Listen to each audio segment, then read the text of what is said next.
right, we had another one this day. I'm going to talk about what Dan Quinn has to say about the number 2 pick. The Commanders are drafting number 2 overall, and there's a lot of speculation. Should they trade down? Pick between Jaden Daniels or Drake May? I think there's a clear-cut answer to all of that. I believe the Washington Commanders are not going to trade down. I do believe they're going to draft a franchise quarterback. Depends on either if it's Jaden Daniels or Drake May. I already gave my analogy on it. I like Jaden Daniels better because I think Jaden Daniels is the most complete dual threat quarterback that we have. I do understand the fascination with Drake May, and everything like that, but I just believe Jaden Daniels better grips and more NFL ready.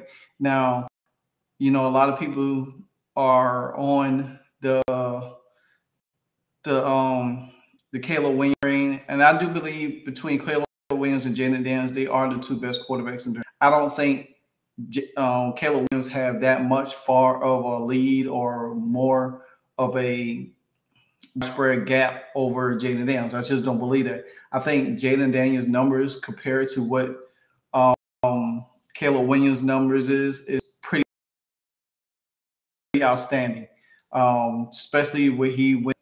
The only besides Drake May didn't transfer, but look at Kayla Williams transfer for Oklahoma to USC. He benefit for having Lincoln Riley. You know what I'm saying? He benefit for that because Lincoln Riley left Oklahoma to go to USC. So Kayla Williams benefit from that. It's not like he transferred out of Oklahoma to another college. Say like Alabama or UCLA or down to Clemson, Ohio State, or whatever the case may be. He still benefits with him. So, yeah, that's going to make his offense. You had the Michael Penix had a transfer. You had the Bo Nix had a transfer. J.J. McCartney had the beneficial staying there one college all year and having Jim Harbaugh and ultimately winning a Heisman Trophy at that time. You know what I'm saying? Then you had Jaden Daniels, who transferred from Arizona, where he had numbers, but have a great offense. He got sacked a couple of times here and there. So, but he went to LSU where his game took a whole full turn from running the ball, touchdown making and everything.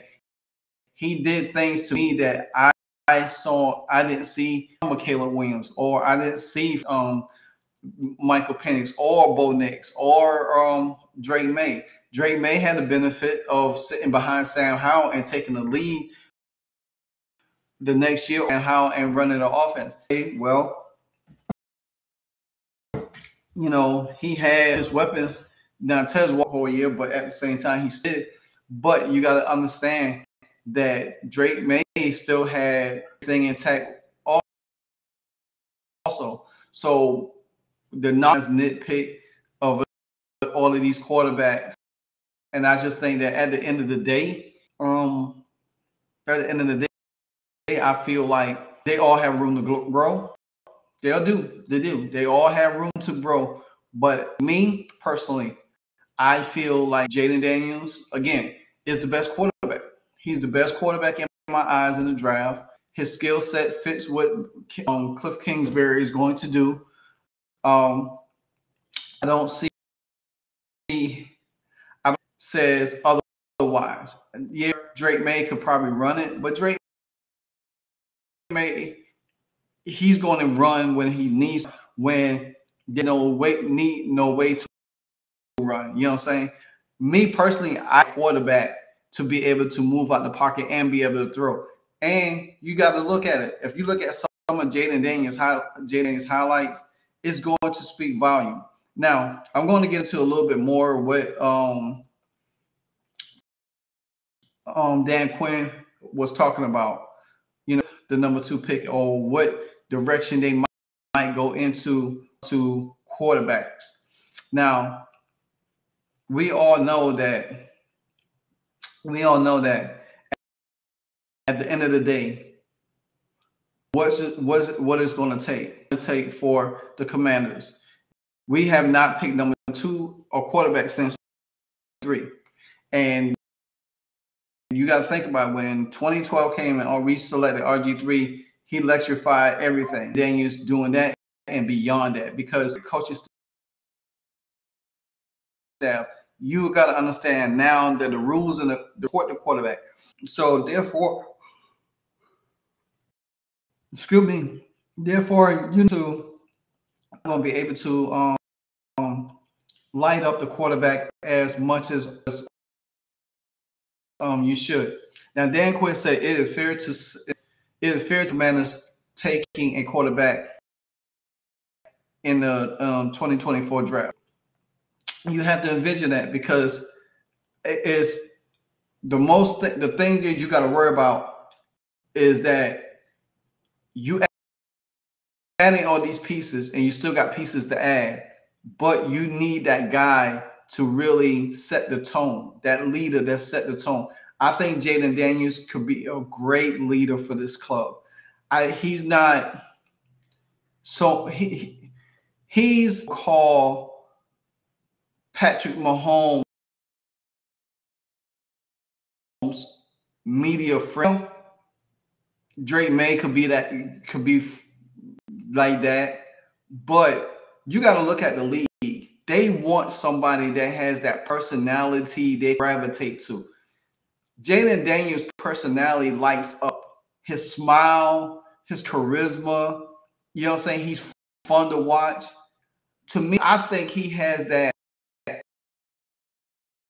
Mahomes aura. People might not even give credit and see that too. They quick to compare Kayla Williams to Patrick Mahomes because he scrambles, he throws the ball all kind of ways. Me personally, I don't even care about that. I care about how you approach the media, how you're going to be available, your attitude, how you're going to take accountability. Not saying other guys can.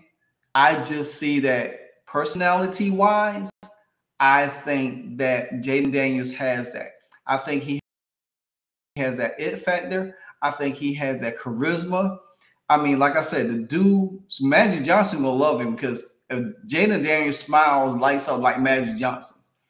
And I think Jaden Daniels is going to understand. He's going to learn a lot, you know what I'm saying, for being in Kingsbury, Anthony Lynn, all of them guys, veterans, coaching. He's going to get the best coaching that is possible to succeed. He's not going to be able to not fulfill his, you know, his potential, because they're going to look, you know, with Robert Griffith, you know what I'm saying? They're going to look at Lamar. They're going to say, well, hey, you could do these things, but we need you to protect yourself. Say, well, oh, he just rounds you, he's not going to protect himself. But you're going to be coached to do different things well in the pros. You can't knock a guy for what he did in college unless he played bad. And Jaden Daniels didn't play bad. He played against a lot of elite competition. Same thing with Kayla Williams. He played against a lot of elite competition last year. You know what I'm saying? Against Bo Nix, lost. Against Michael Penix, lost. Against Colorado, almost lost. You know what I'm saying? He played against what? Dante Moore, the quarterback from UCLA, which is transferred to another college, lost. So Kayla Williams and Drake May. Drake May lost to some other teams. Virginia. I think Georgia Tech is one. So I'm looking at these guys had success in their early years, but at this time, Jaden Daniels, he has the best resume this year against his competition than they did. That's just what I look at. So I feel like at the end of the day, Jaden Daniels to me has that lead. Now, Chicago might throw a wrench and just say, oh, well, we might just know he's moving up the board, and then say, you know, fuck it, let Kayla Williams come to us. Now, if Kayla Williams did come to us, I won't be mad about it. You know what I'm saying? But his attitude just has to change. That's my only knock about Kayla Williams. I think his skill set is phenomenal. His play is, to me, could improve a little bit more, just like all these other quarterbacks. But for me, I don't like his attitude.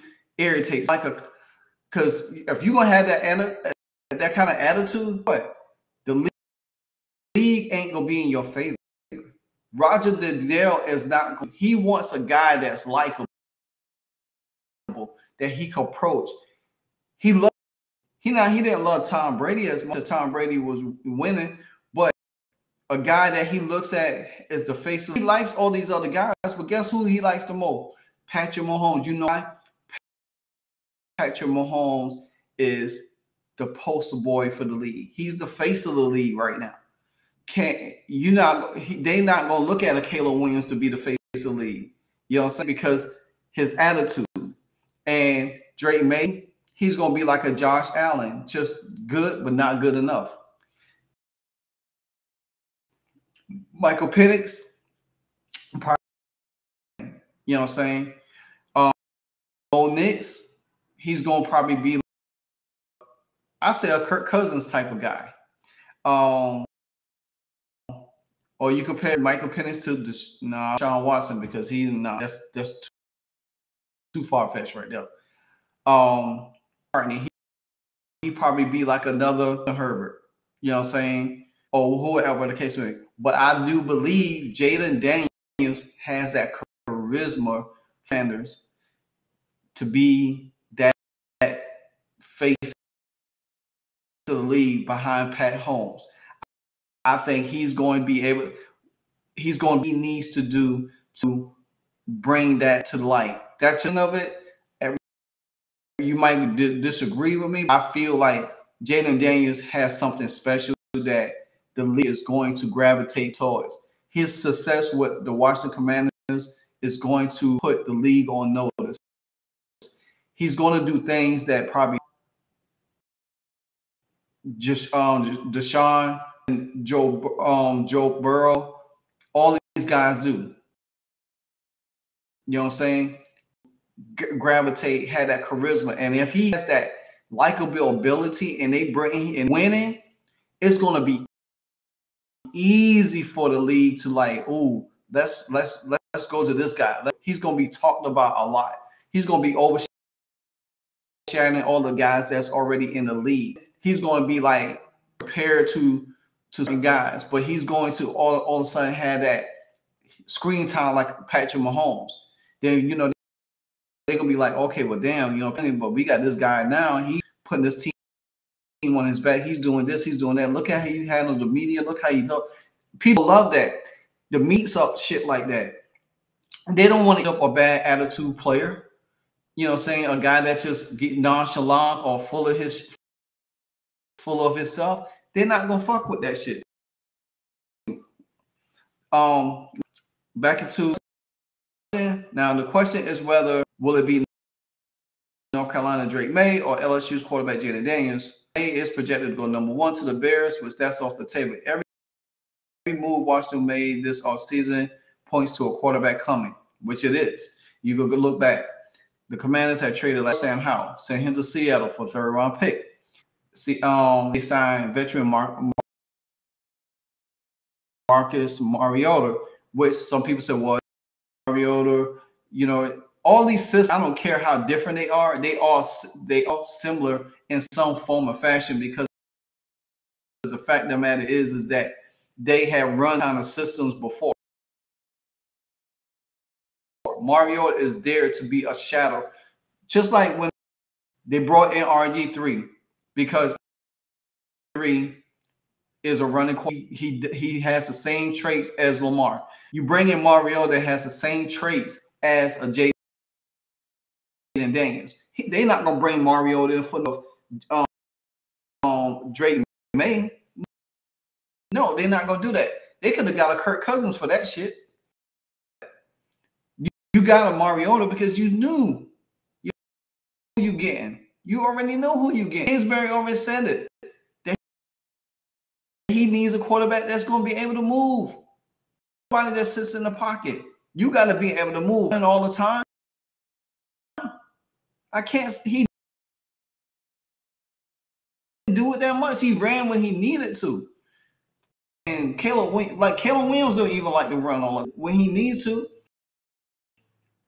Jaden Daniels fits that. He could hurt you both ways, throwing the ball and running. And teams are going to have to be like, damn, how are we going to be able to stop this guy? Because he could take out the pocket. He could get out the pocket real out the pocket. He's going to pick up about 20 yards on you if you ain't. You know what I'm saying? So that's my thing of looking at how this is planning out. Now, additionally, when he was hiring, he brought a full staff. Former quarterbacks led by Cliff Kingsbury. In total, the Commanders have 5 former Power 5 starting quarterbacks. Didn't even know that. And in a chat with Tony Pello of the NFL Network at the league annual meeting, which Josh Harris is there, is the Commanders selecting a quarterback in the draft just now. Because you got to think about this. They trade back. And I said this in my last video. They trade back knowing that the Raiders and fucking Denver kind of like looking for quarterbacks. Washington is not moving out. It's already been reported said that the Commanders and the Patriots are not trying to move out of the 2 and 3 because they know that they have to set their franchise with a quarterback. And moving out of the number 2, guess what they would have did? They would have went after. They would have went after. They would have went after Russell Wilson. You know what I'm saying? Or they would have made a trade for somebody else. They're not moving off that number 2 pick at all. I don't see them moving off that pick. Not likely. So, but it would be fair to envision. We'd be to say where it would be. I think that's better question for GM Adam Peters. As the next few weeks will be a lot of discussion, and that's why we had a great trip out seeing these guys. We'll do all more, and we do that some more in weeks ahead. And going through it, he is somebody that is absolutely expert at that position, what it looks like, where. And soon going to go through the process that has been. That's the right answer at that. What's good does denying that Washington. Quinn did acknowledge that other teams are interested in the number 2 pick. And with that, we already know that. We already know that the other teams, the number 2 pick for the Washington Commanders. Commanders is not going to trade that pick. They're going to listen to offers, but if they know that they cannot give up the pick and get the quarterback of the future, hey, then don't do it. Yeah, you can make all these trade scenarios, or with you can bet one with New England and say, well, you know what, New England say, well, I really want to get Drake May. You know what I'm saying? But why would you? You already, because nobody else is coming out. The Washington now trade down and say that, then it may be different. But nevertheless, I think Washington is going to pick Drake May. I think it's a clear deal. They're not playing their hand. They're not showing a lot of talks behind the scenes. The draft is only about 3.5 to 4 weeks away. Yeah, about 5 weeks away. So we're going to have a lot of chatter, what the Commanders are going to be doing from that time of point. But until then, continue to like, comment, subscribe, notification bell anytime I drop a hot video for you. And again, this is your boy, Livewire Sports Entertainment. Livewire Sports Media.